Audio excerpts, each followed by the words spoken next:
to Turning Guardrails into Deterministic Infrastructure Pieces. I'm Matt Sweeney, John Kamek, we'll introduce ourselves there.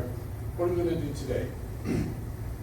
First, we want to get to know everyone here a bit, figure out what types of problems we're trying to solve, and talk a little bit about our world of generative AI that we're living in now, especially with the Mythos announcement that came out the other day.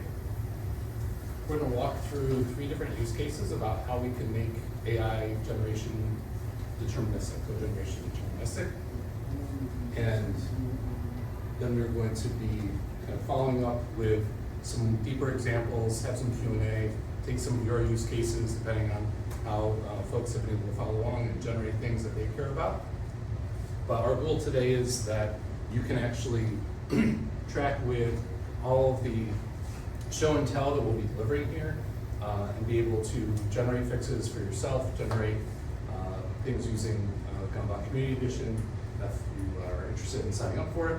That will give you some results that you can use on a day-to-day basis. And yeah, go ahead. Okay. So my name's John Kamnick. I'm Chief Architect here at Gamba. Prior to that, I mean, I've been in the DevSecOps space before it actually had that name. So yeah, I was a principal of DevSecOps at 4B, then a director of DevSecOps at Fortinet, and then a staff SDE at Google before coming here.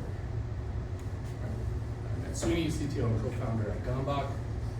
Previous to that, I was head of engineering managing the security validation breach attack simulation team at Mandiant and Google, and also part of several cybersecurity startups delivering at Fortinet, FortiSASE products, and co-founder of 4B Systems, a cybersecurity risk analytics product. And we're going to start here talking about, yeah, we can launch right into it. Yeah. Who's seen the news from yesterday about Anthropic and Glasswing? I would like to see hands actually, because I'm curious if folks know or. So yeah, Project Glasswing, the latest project from Anthropic, and the Mythos, I'm going to mispronounce it probably the whole time, latest model that they're delivering here, basically delivering the ability to find thousands of vulnerabilities in even what are considered some of the most secure things like OpenBSD operating systems, right? The thing is that there's fixes for none of them that have been delivered as of yet. And so what we, our mission at Gambach and in generally in our lives, we came from a background of finding problems from the security side of things. How do I automate penetration testing, applying threat intelligence to discover problems on networks and on endpoints? How do we turn that knowledge that we have about what's wrong into automating fixes in platforms, in software? So that's why we're here, and we built a system that's at the core of our product at Gambach called ORL, Open Remediation Language, which the main purpose of it is to give generative AI tools, or tools to be able to basically create and memorize fixes and apply them, deploy them at scale.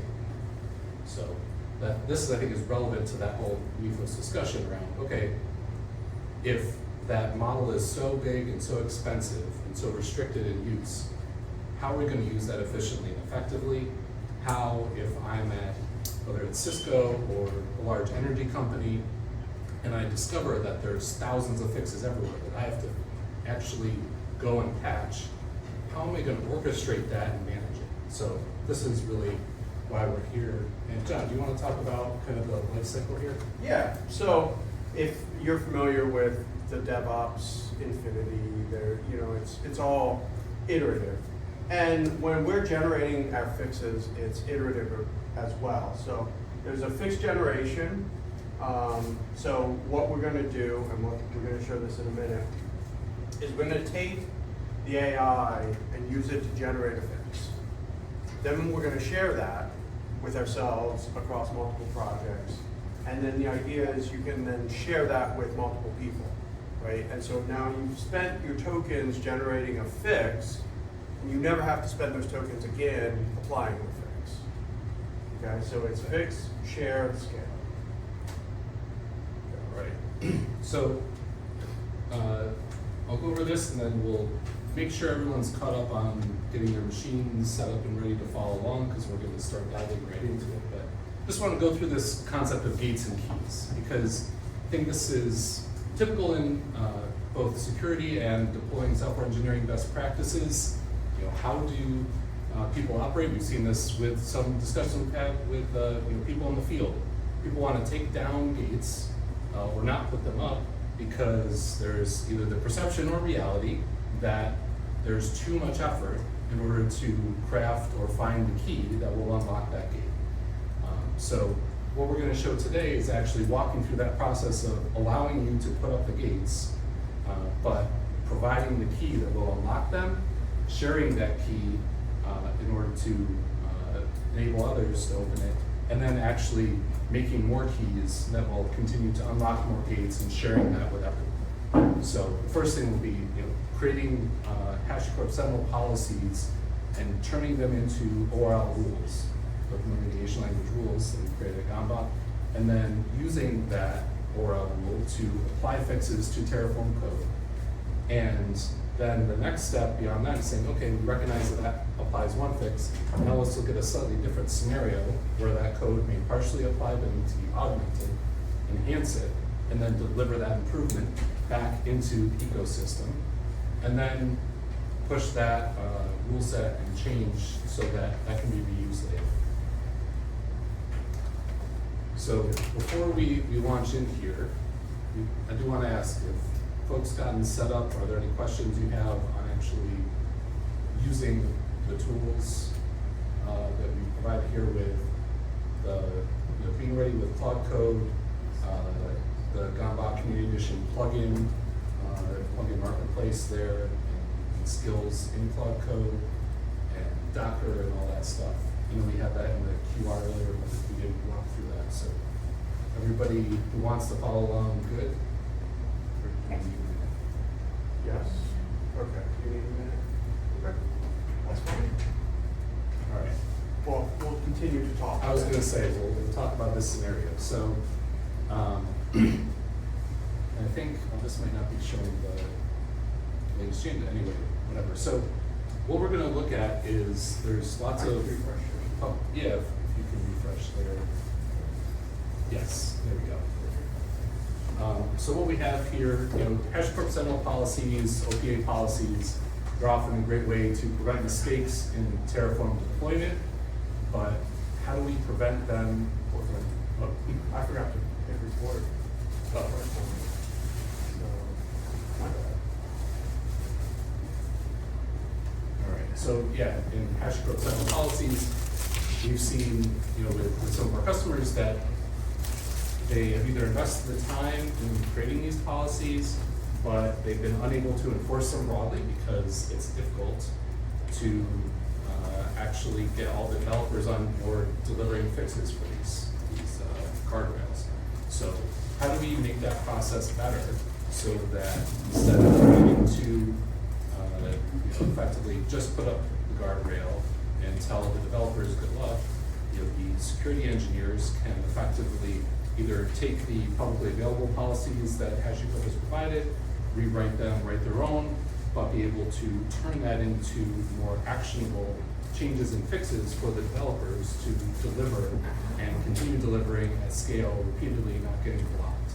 That's the goal. So what we're going to show in this demonstration, and we switch over to John actually using the Gamba Community Edition plugin here, is being able to take one policy for a RDS database, making sure that it's not deleted, or deletion protection is enabled in production, and turning that into a rule and fixing code in a open source project Apache Commons.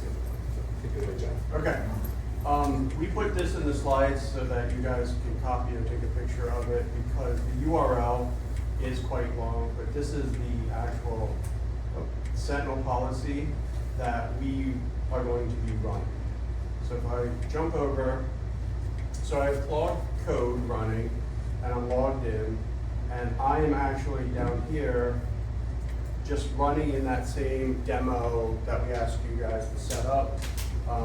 It's kind of small down here, maybe I'll bring that up screen.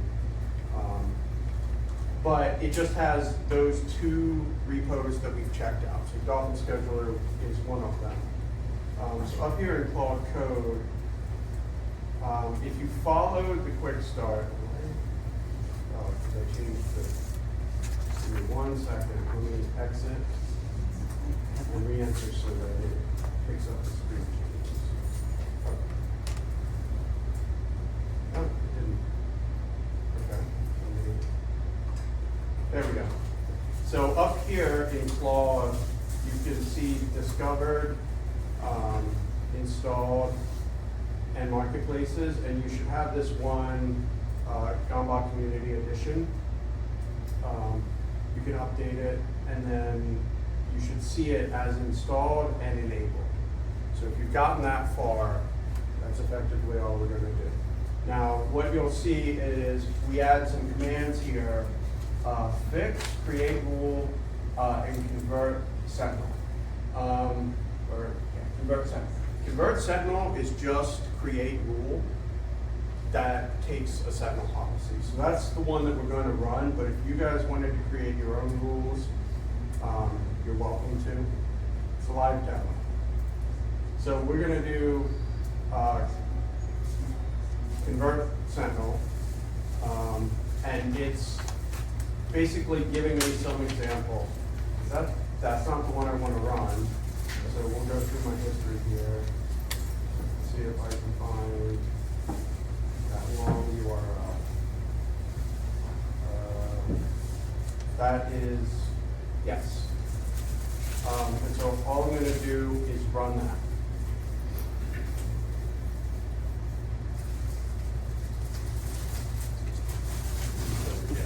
While that's thinking, so one of the reasons we built these community skills is we wanted to put this in people's hands so that it's easier to deliver these fixes. So we'll go into the details of the ORL language itself in a little bit. But you can see things starting to fly across the screen here. But basically, we wanted to expose in as little effort as possible the ability to access this capability. So these skills will basically make it so that while you can go in and edit these ORL files manually if you wanted to, you don't have to touch them. The system creates them, tests them, understands what you're trying to do, prompts you if it needs more input, and you can be off and running. So go ahead and explain what just happened. Yeah. So we'll scroll up here. So phase 1 of this, and this is all embedded in that plugin in the skill, is basically analyzing what the Sentinel policy is working on. And so it picked up the fact that it's Terraform and it's targeting an AWS instance. And it even is picking up what it's trying to do, which is deletion protection must equal true, right? Now, Sentinel works on a Terraform plan file, so it's after the fact. ORL works on the source files, so that's mainly what it's going to be trying to translate, right? And so it has key observations here. If every instance always has that, then it would never trigger, which is exactly gates and keys that we were talking about earlier. So if we scroll down, let's see. Yeah, let's go ahead. So at this point, it's running that, and it says, hey, I want to create this. We're just going to allow it to do its thing. Right.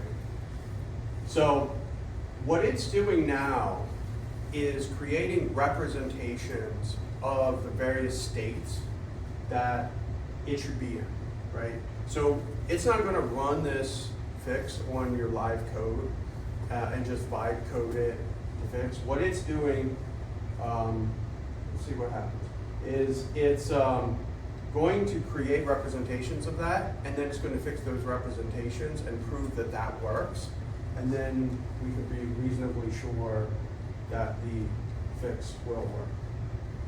So now you can see it's executing a walk. And the way ORL works is it actually works on the AST level. So it's walking the AST here. We're not showing all the lines, but it's picking up resource, AWS, database instance, and so on and so forth. Okay. We'll just let it keep going.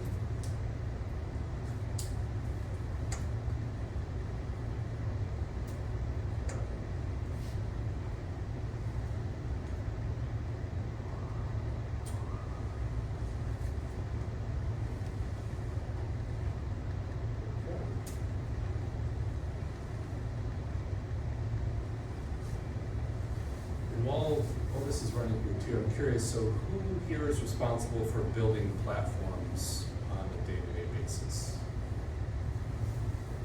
Folks here, building platforms. How about using them, deploying applications? Anyone in that boat? Do you build the platforms that other people use, or like the modules they use? So we build, so I work at Barclays. I'm a part of the developer tooling team at Barclays. So we build internal tools that different teams use across Barclays, UK, US. So yeah, if you were asking like, Yeah, that's exactly what we're looking at. Okay, so you build, what about in the back there? You guys? We work for Empower E and we build, it's a SaaS company, so we're building the actual infrastructure up underlying the code portions of it. Okay. Okay. So now, I have it has built a rule, okay? It has tested the rule against its own local workspace. If I look here, you'll see this new folder that it created. That's great. That's not what I want to do. What I want to do is actually look at it applying this rule to Dolphin scheduler. So we're going to say apply the new rule to the @ symbol. So Dolphin scheduler. Now, it is in deploy Terraform AWS, right? So that's what I want it to look at. So I'm just going to say, go ahead and do that. Okay, that's unchanged. Oh, and now we found a dry run, yes.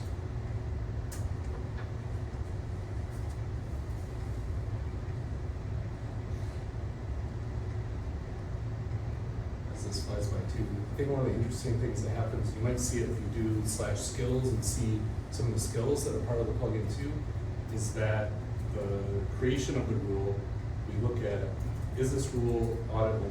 Is this something that could be audit plus fix?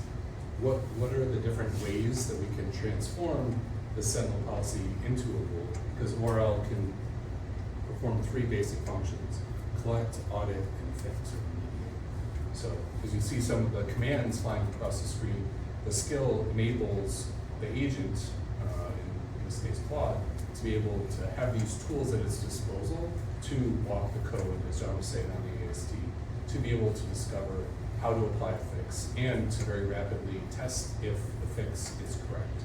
Yep. And so it generated this fix, which is right here, right? So this is actually within Dolphin Scheduler. By show of hands, how many people know what Dolphin Scheduler is? Okay. It's a Apache project, but it is representative of almost all the examples that you'll get on the internet, which are, I think this one has what, 53 issues in it? Yeah, 53, 56. Like we're running a checkoff scan on it. There's 66 things that pass, 56 things that fail. So a pretty typical software repository, honestly, as far as, all right, yeah, there's some things that folks found implemented correctly, some that were not maybe considered important as part of the deployment because maybe it was considered a quick start for launching people just to launch this into a dev environment. But the situation that we're in here is that, okay, I've got this Sentinel policy that I want to enforce. I have this project Dolphin scheduler that I'm trying to deploy, and I can deploy it fine into a development environment, but when I try and send it through the prod, it's not going anywhere because I've got this Sentinel policy in place. So effectively, what we've been able to do is say, okay, just give me that Sentinel policy. I can take that, convert it into a rule in just a minute that will fix my code to comply with the policy, and then I can apply that set of changes to the code and across the whole code base. So not just one file, but it looks across all of the code that needs to be addressed. ORL is aware of workspaces and scenarios as the concept goes in Terraform, as well as 37 other languages. Yeah. And then I think we'll do a break here, right? Yeah. Right after we do this. Okay. So the way it works is it's a deterministic file. You state what change you want to make, and ORL, the engine, makes it across an entire set of files. So at the top, we stole the Kubernetes structure of YAML files. So if you're familiar with that, this should look similar, but there's a name. It has to be unique. The display name is to help us. It's just metadata, and then you can have a markdown description. You can include anything else. We can also have different annotations. Because we are Gambach, we're prefixing our annotations with Gambach-AI / something. People don't have to do that. It's just what we do. All of them have a priority, and that is the order in which they run. Starts at the smallest, runs to the biggest, right? You don't really usually have to worry about that until you get to huge data sets. And then you can skip them if you want. Then it's a spec. In this particular case, it has implemented a rule set, and a rule set is a single file with multiple rules. And each rule has a template, so this gets applied to all the rules. But then each rule has a unique name, and they are run in order. So each rule in the rule set is run in order. And it is effectively an audit, and then a remediate, right? And so here we can see that this audit is looking for a resource, AWS DB instance, with an attribute that equals data deletion with a value of false. So it's explicitly looking for that. And if it finds it, it's a simple replace with the value of true. So it will find the value false, replace it with true. And then down here is the other case, which is a resource with a missing attribute of deletion protection.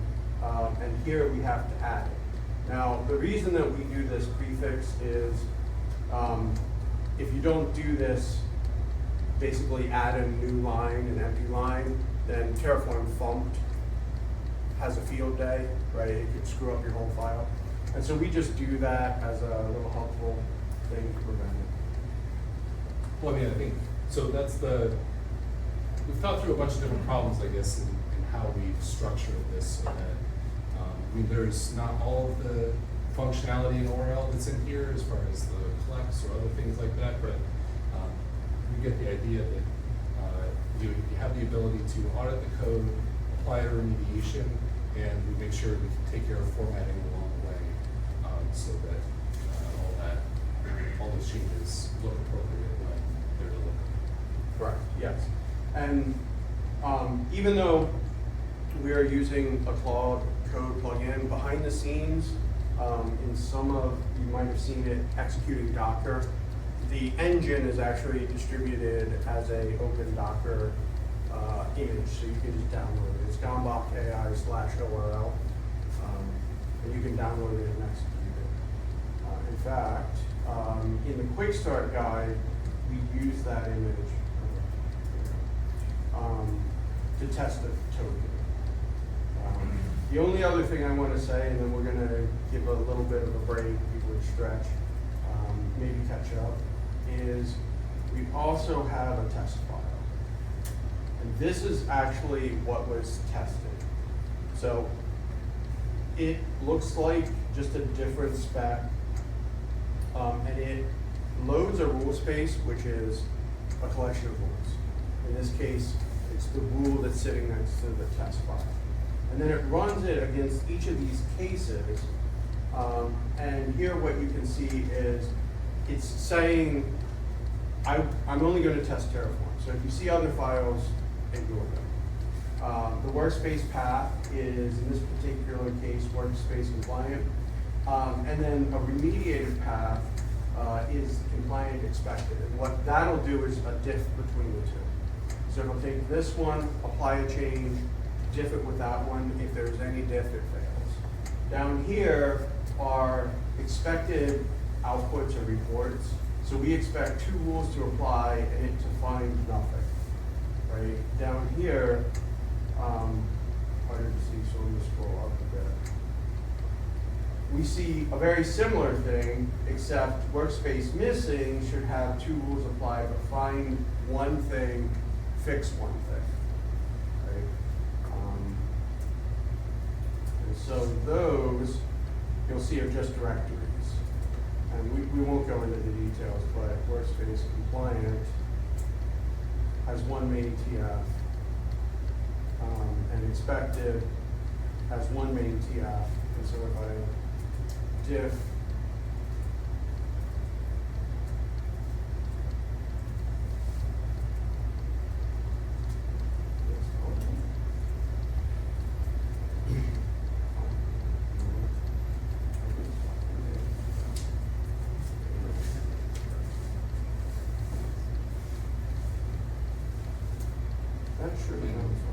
while John's figuring this out. So one of the things that this system isn't for is for minor changes, cosmetic things that you apply once. I honestly don't think Gen AI is for that either, but what this system is built for, as you can see in all of the, all of this automatically being generated with the rules, the test files, is to be able to have a anchor basically for taking a starting case and context in natural language and being able to translate that into very precise code changes using syntax tree-based blocking of code. Oh, and fixing. compliant. It's compliant. There is no difference when it's compliant. Oh yeah. See, live demos, folks. Okay. Well, let's say that, and that's something that's built into the community side of things. We have a kind of enhanced version of all this at the enterprise level that's basically got a whole nother level of rigor around this process to be able to take and consider a breadth of use cases. So instead of 2 test cases, we might develop 20 and really flesh out the different ways in which the code might handle dynamic blocks and handle different kinds of use cases and conditions that can be present in whatever language we're targeting with these rules. But then that results in also a lot of additional metadata around risk, impact, severity, where this change applies, when to use it, and all of that is actually very useful context for the agent to find things. It's not an example we're demoing here, but I was applying a different example earlier, and because we have all that context, the agent picks up on it and says, oh, you just made a change to make sure that metadata version v2 is the only one that's available for your AWS instances. Well, you also cue me into the fact that Zookeeper needs to have that change as well, and we have to set the hop length of 2 for that in order for things to work properly, which the agent only noticed in the context where the plugin URL for Gambot was involved because we had all that extra metadata from those processes. Yeah. And I believe, okay. So now, Basically did a dry run, right? did a dry run, and it said, yeah, it would actually fix that. Okay, so now, according to this, it should be there. So,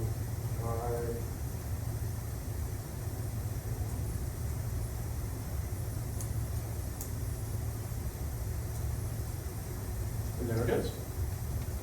Okay. So now,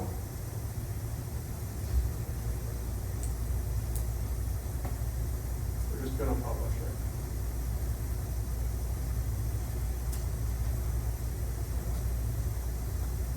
Okay, and so we see here, the rule was pushed. So now, I've taken the rule, it didn't cover all my cases, fixed the rule, pushed the rule again. Now I can go to my next machine. If you're in an enterprise, you can share it with your team, whatever. The rule is good to go. I think that's this demo. Anyone have any questions? Another break. Do we want another break? Did you have queued up to start processing there? No. I thought you were gonna do it. I ran it before, so we can look at the results, but Yeah. why don't you queue it up?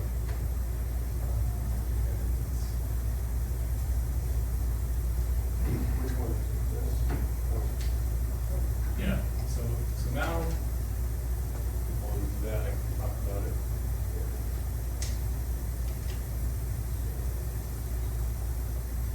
So what we're gonna do here is take a scenario where I don't just want to fix one thing.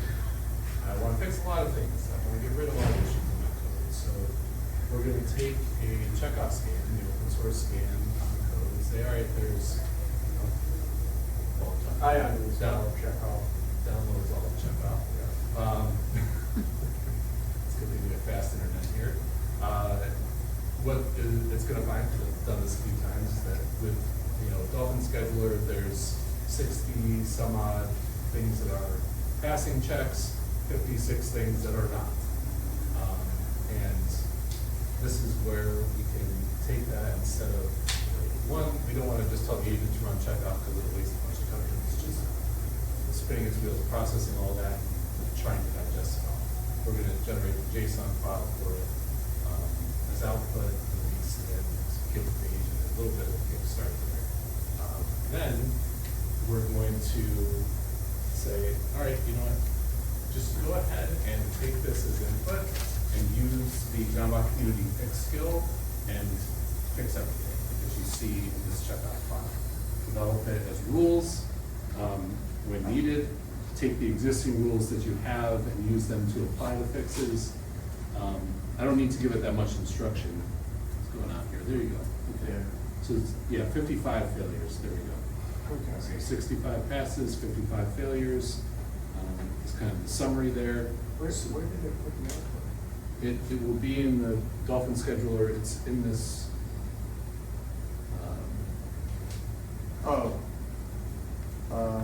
Terraform scan results, right? Yep. Okay. So there it is. Okay. And yeah, you can just copy that prompt. You'll have to, I guess, put the, I didn't use the app notation there in Yeah. See the item there, but yeah, you can go ahead and take care of that. And it'll take a few minutes to cook on that, so I think we'll try and address additional questions while it does that, and also learn a little bit more about things that you folks would consider applying this to. So I think, what we want to get is feedback on this approach and get people using it. We've demonstrated fixes in Terraform. In the current Gambach community version, we told it that it could support a whole bunch of, like 8 different languages. It can actually support 38, so you can trick it if you want and tell it can do more.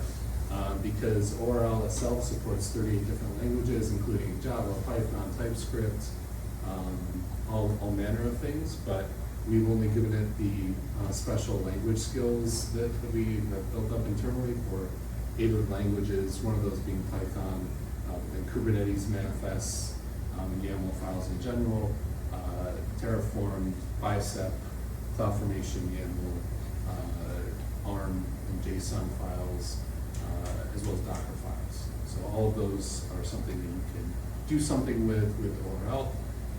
So I'm curious, while John loads this up there, has anyone, did things ever work?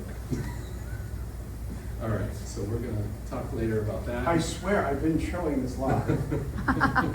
It's been live. But I'm curious, as far as the use cases where you're trying to apply AI in your job, what types of guardrails are you trying to enforce? How are you trying to establish and continue to use engineering best practices with AI? So while this runs here, I'd like to have a little bit of discussion about that. Just, in this world where we're trying to now not just, vibe it, but actually have software engineering practice around our use of generative AI and prompts, what does that look like? So if you're comfortable sharing, we can talk a bit about what that looks like for us, but I'm more interested in what you guys have encountered or not been able to do, because you're like, well, things aren't there yet for us. But yeah, anyone? So I actually have a question about the process itself, because most of this is more like a shift left mentality where it's before actual deployments of normal CI/CD.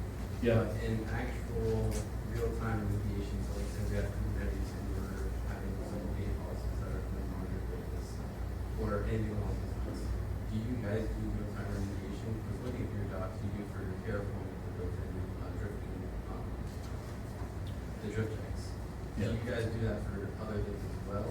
We're basically trying to act like a CSTM along those lines, where you would real time detect changes in Azure, detect common vulnerabilities for various things and apply those rules or request to apply those rules. So we have focused on the source code side of things mostly. We don't do any real-time remediation in the cloud or changing resources. We do, as you mentioned, do some drift detection with processing Terraform plan files and things of that nature. And have done similar with like TerraGrunt and other tools to be able to work with those scenarios. But if that's what you're looking for as far as real-time fixing, the Open one is interesting because we can, as we've shown here with Sentinel policies, we can process those. It's a skip and a jump for us to process Rego, and so we consider adding that. So we could take those and apply that in real time, but that's not reality yet for the. Are you thinking Kubernetes admission controllers, auto patching? Kind of like an admission controller, but then taking that like a step forward for the cloud itself, right? Because if you're monitoring Terraform itself, there's going to be some sort of drift. But let's say companies that don't always use Terraform for all the deployments, what then monitor it, right? And that describes some of our customers. so yeah, there's whether it's applications and serverless and cloud run type deployments, or Lambdas and cloud run, depending on whatever the need is for the provider there. Yeah, listen, we should follow up about that actually. I'm curious about the use case you're thinking there, because I think that's just packaging what we do and putting it in a different location. Yeah, basically just instead of running Docker, we'll just having something continuously run on Kubernetes. Yeah. There's some help there. And to be honest, one of the reasons we built this way is because we want to enable agents to act with confidence on the changes that they're making.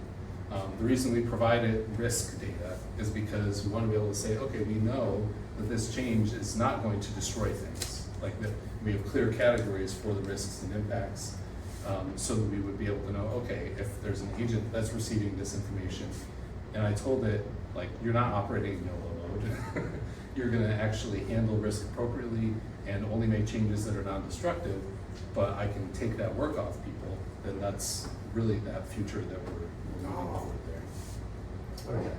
What happened? So I was scrolling back through, we'll just come back, and I'm just going to show you some interesting things. So earlier when we were showing you the skill, man, why does it keep doing it? We're about to lose the history.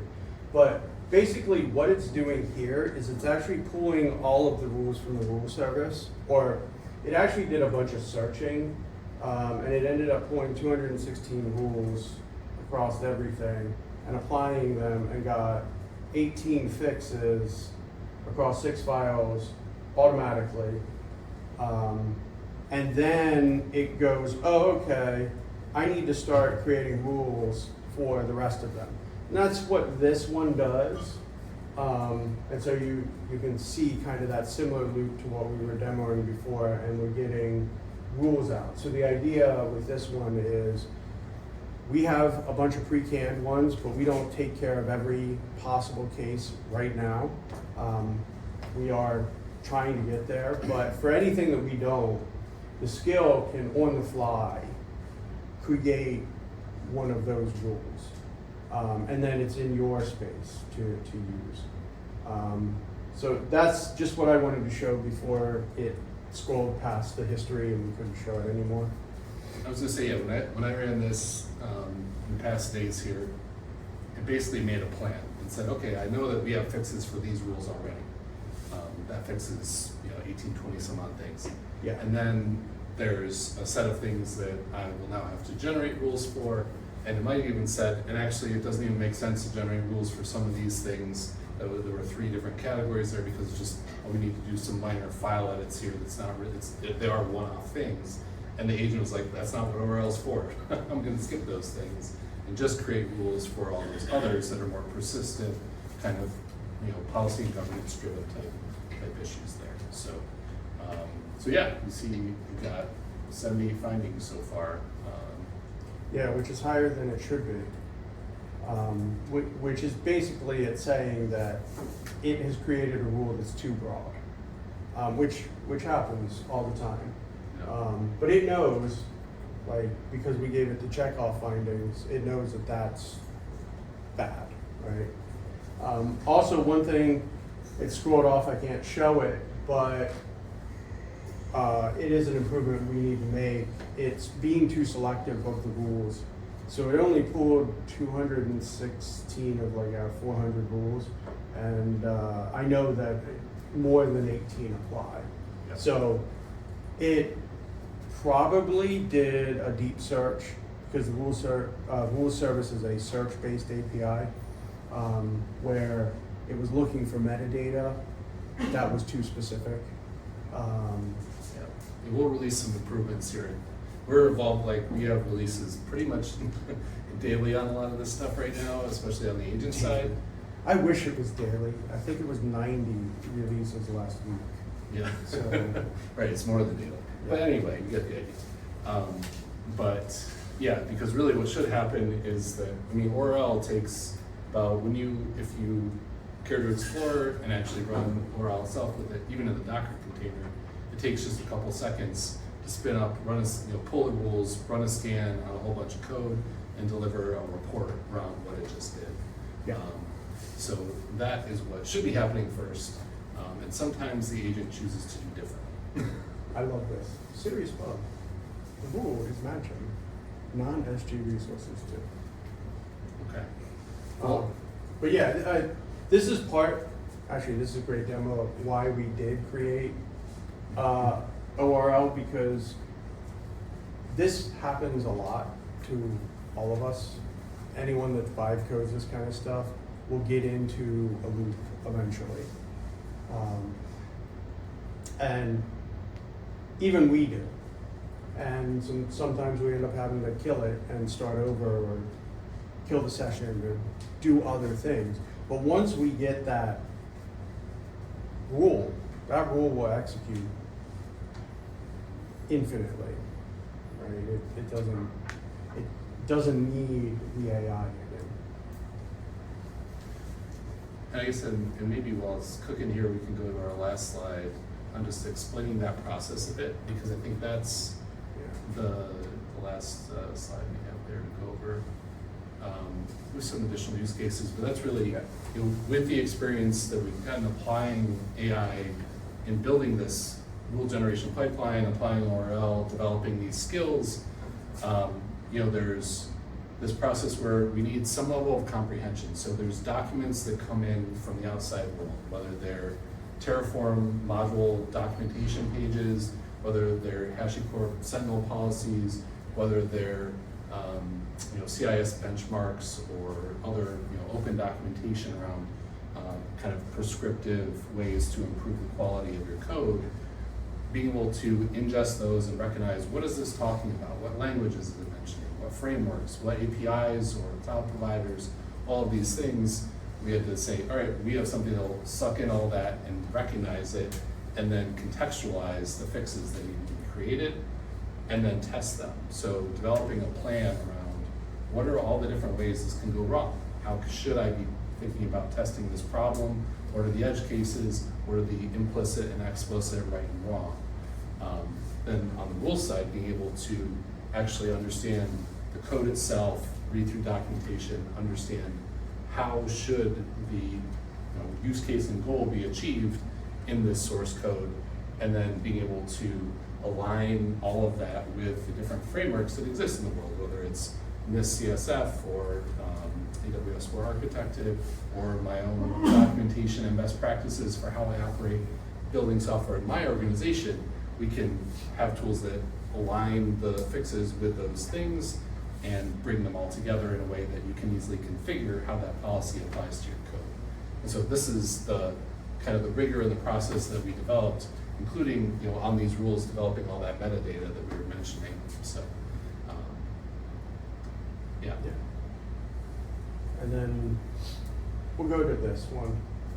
So these are actually use cases where we use from the audience. I don't know what that means, but we actually use this in our daily usage.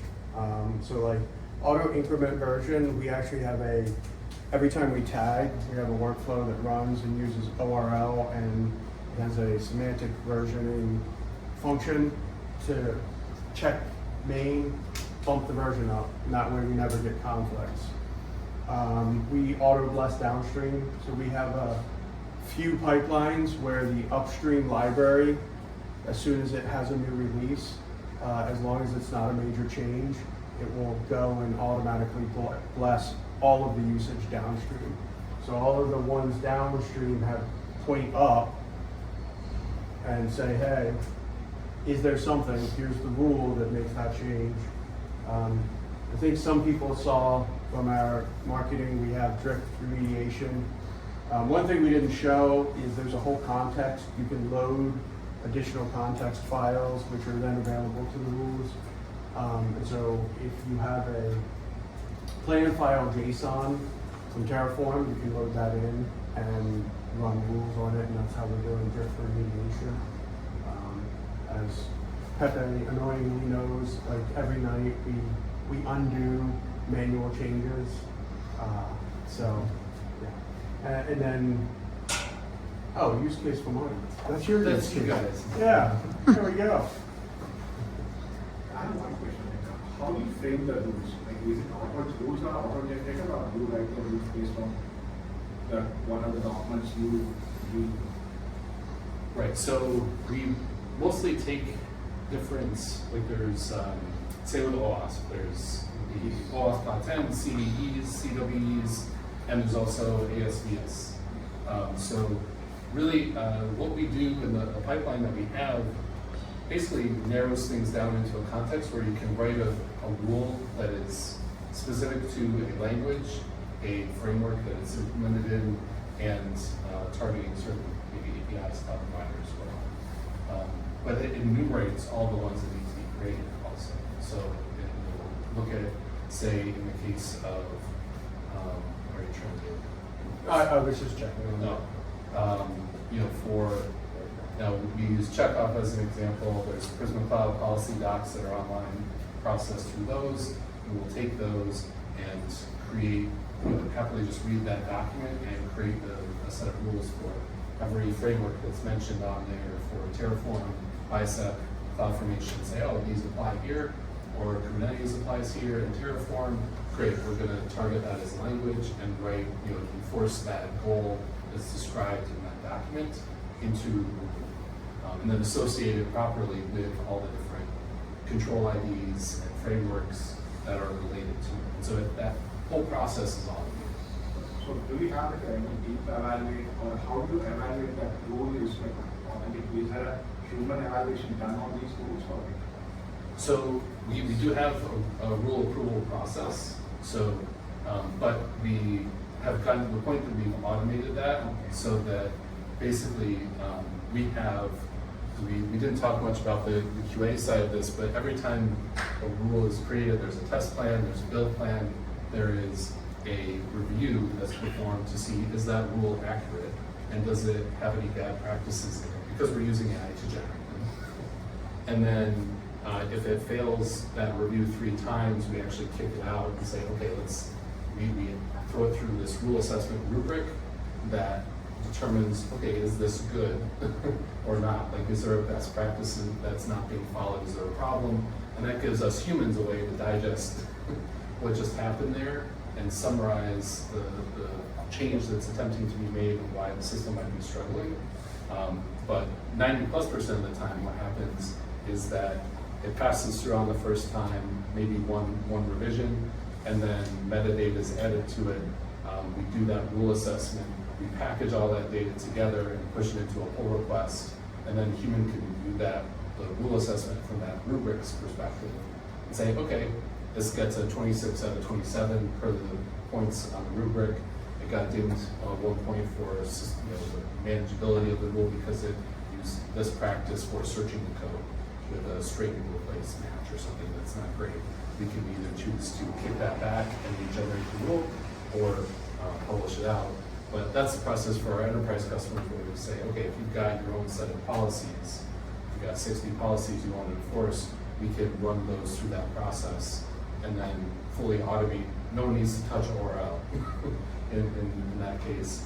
And then you're able to get the outcome of, all right, now I can apply this to my code, to my source code management integrations, see that code scan with those rules, and choose where to enforce it. Back to this slide, we have a ton of gates that we put up. And then we use the AI to help get the rule through those gates automatically. And one of the gates is the human review, which we're not stopping. But basically, it gives us an assessment that says, if you merge this, I've already gotten you through all of the gates. And we see, because it's on the PR, and all those gates report on the same PR, it's not going to hallucinate that. It tries, it has in the past. But yeah, we're constantly refining the process. And that's why this is important, because everything is gates and keys. Well, that's the thing, the agent wants to succeed, right? So we actually have a bunch of things, even anti-gamification that's built into the process, where we will create cases. We have control cases where nothing should change. We have, there's a lot that's kind of come through actually applying AI through this process that we've learned, because the agent will do whatever it can to tell you that it's succeeding. That will always be true, it seems. It will try and find a way. But I'm curious, is there any more behind, as far as the question there? I didn't know if there was a follow-up that you had around like the creation rules and like coming from different sources, I guess. I didn't know if there was some challenge that you had faced in use of AI in this regard, or? We try to build similar to this one with the Wiz on top of Wiz. We wanted to Okay. That we had the human, the evaluating the role was a big challenge for us, so we stopped. Gotcha. Yeah, that's. Probably should mention that we do consume Wiz alerts, and some of them, I feel you're paying, a lot of them are of arguably dubious quality. Well, so yeah, and any source there where there's a control specified and there's an outcome that's trying to be achieved, and there's context narrowing that down, we can take that and generate a rule about it. I think the challenge there is when you're dealing with operational data, you don't know, did this get implemented? Is this an infrastructure thing? Is this an application thing? How did I deploy this infrastructure? Where did it come from? And so that's where, one of the reasons we actually put this into agentic tools is so that people who know that a little bit more could then explore their code with these tools and say, okay, we took your Wiz alerts, processed them, created rules about how to fix them, but we did it in Terraform. Should we have done this in Python? On this code here? Okay, great, apply that. And then now you have a more interactive way of generating the right fix and being able to say, okay, now that I did that, I'll address the other 200 Wiz alerts that came through as a result. And I can have that apply across my whole code base without having to churn through the AI tokens. Okay. Cool, I'm glad I asked this. Any other questions? I think that's... Yeah, I mean, we can go back to the summary here. Sure. So, these were the fixes that were applied. So, cannot auto fix these, but it applied all of those, right? And you can see all were existing rules except for these three, which were then created. And that's the summary. And now we can push those back into the collective hive mind and Yep. yeah. Yeah, and it took 11 minutes to do that. So, So how many tokens you might have got? great question. How do I tell? Because it's 86. I think it was about 86,000. So I've run this 3 times today, so I'd say roughly a quarter of that, maybe a third of that. Yeah. So what is that? Sonnet at 8, it's a few Yeah, I mean, dollars. honestly, the tokens don't really burn in the rule creation side of things because the tool utilization is pretty light. It's, as far as the output that we generate and the size of it, it's more if you're trying to load up all these files, make changes, read cache, on all that. The cache tokens tend to be, I think they've increased the price of those, honestly, because people are trying to use cache more to save money, and then they're like, yeah, not so fast, right? But this is cute. You've used about 2 times more than a Christmas Carol. So I double the entire Christmas Carol book. So that's, I feel happy about that. And as John mentioned as well, we have other ways of consuming these rules like the IDE plugin and CI scanning and other things like that too that you could also use with your community account, so that you can just say, okay, I built this rule and now I want to just use it in my IDE. That doesn't burn any tokens out of it. Right. And the community account is free. It's non-cost, no obligation. You can use ORL without it if you want to just use straight Docker. But yeah. And most, I'm not going to say all, I'm not sure which ones we hold back, but most of the rules do eventually end up on the community edition. So everything applied today was community edition, so there's no enterprise upsell here. Any additional questions? So you mentioned that you can also ingest JSON, so does that include stuff like Azure policy, HTML out, which ends up being Azure JSON, and then applying the same rules, converting them to rules, and then let's say a Terraform applies to those Azure policies, then it updates the code into the. Yeah, I'd love to see you do that. I did create a rule, but it was just a simple EC2 instance hero tag for not allowing large Okay. Yeah, but I mean, we've started applying this in all kinds of ways. It was just in February that we went from supporting just CloudFormation and Terraform to all 38 languages that we support now. So that's why the rules that John mentioned, like we just released a whole bunch of bicep and ARM and Terraform rules around certain policies in the cloud. We're going to be releasing in the coming week here a whole bunch of OWASP top 10, CWE top 25 type rules for Python and Java with like Spring Boot and Flask and Django and that kind of thing.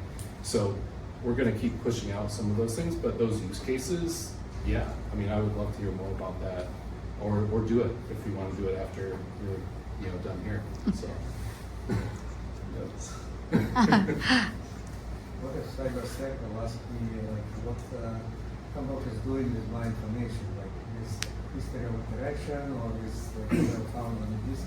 Well, so that's the thing with the community edition. All the scans, we're not sending your code anywhere. Your code is your code. You leave it local. That's why one of the reasons we made ORL the way we did also, it's running a local scan. So you have the choice of whether you push the rule up. All of the scans happen locally. When you're in the IDE plugin, we do push usage metrics up just so we can see, like, did somebody accept the fix that we were suggesting there, but we don't send any code. So that's generally all that we collect on that front. We're more interested in people using it and seeing application of the program, the application to your use cases and needs. And you bring up a great point. So one of the things that our skill did when it was generating the rules is it generated the basically a snapshot of use cases, right? It tried to send as little to the agent of your stuff as it could to distill down what you cared about. Like in this particular case, you wouldn't have seen it because of the output, but because we did the checkoff scan locally and we had everything in the report, nothing about the code was actually sent to the AI.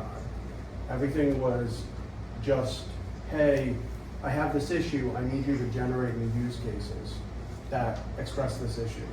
They are generated, then ORL acts on that. And so that's what goes back and forth to the AI, not your code. Yeah. Even in this. To answer that slightly different way, we are not building a model based on your code. We have explicitly, and we have enterprise customers who have the explicit desire to not even initially, when we started with them, not even use GenAI. But we have, that's one of the reasons we capture the rules and these memories in this way of how the code should be fixed, so that it can be applied in an entirely, they can pull the rules in a separate private environment. Don't need to use GenAI in any way in order to deliver the fixes. But you can use GenAI if I know what my policy is, and that's okay to type into the GenAI system. I can generate all kinds of fixes for different programming languages, for different environments, and have that captured and then disseminated to whatever environment I need to use it. Hopefully that answers the question. Anything else? You guys have been great. Thank you for all the engagement and participation.